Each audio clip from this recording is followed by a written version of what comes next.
Three short-sighted brothers. In a small town, there were three houses in a row in which lived three brothers who were getting on in years. They were all so short-sighted that they simply could not see anything unless it was within 6 inches of their noses. One day, the brothers met as usual in the eldest brother's house.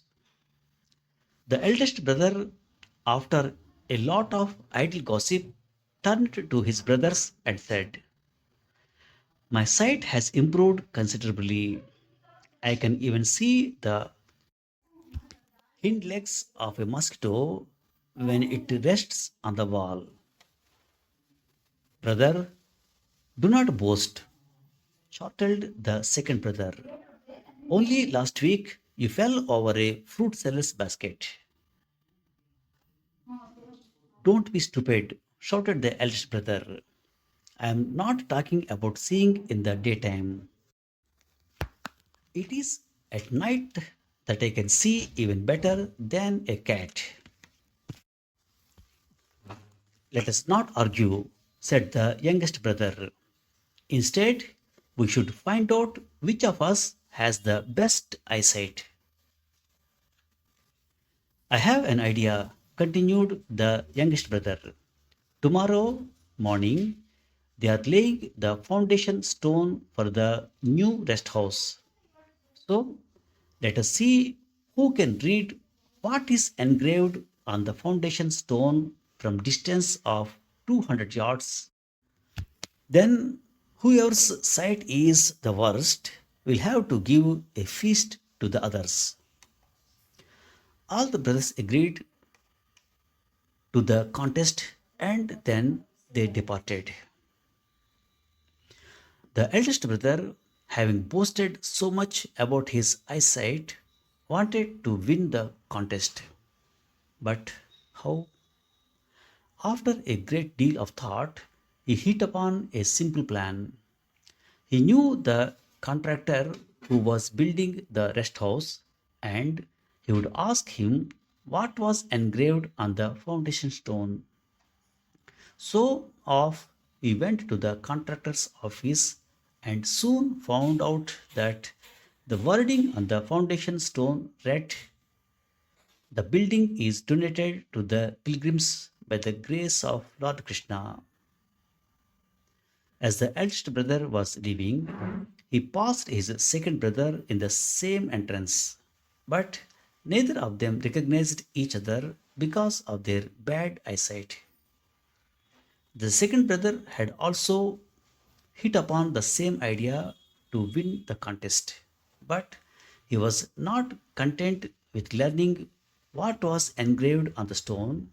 He also found out from the contractor that the stone was white marble and the lettering in gold.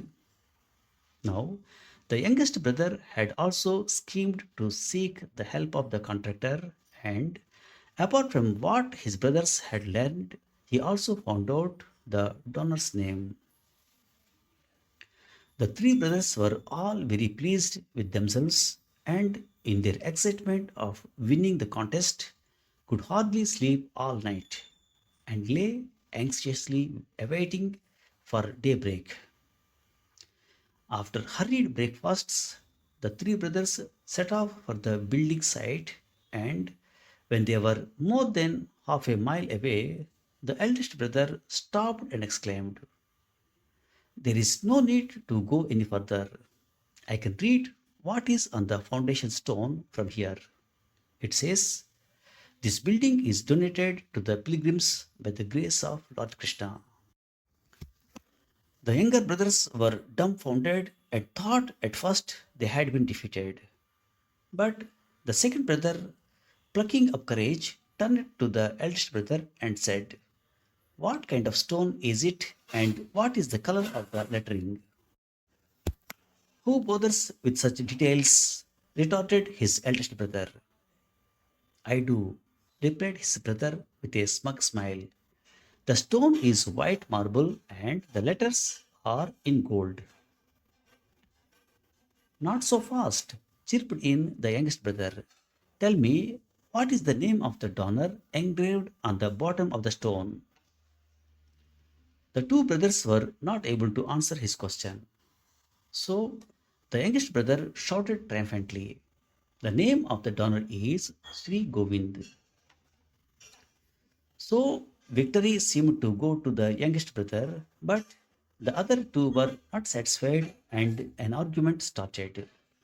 Just then, none other than the contractor himself was passing by, so they asked him to settle their dispute. Having listened to each brother's story, the contractor was both surprised and shocked. How could you pre read what is on the foundation stone when it was not being laid? He exclaimed. The stone cracked as it was being carted to the site. So, all three of you are just imagining things.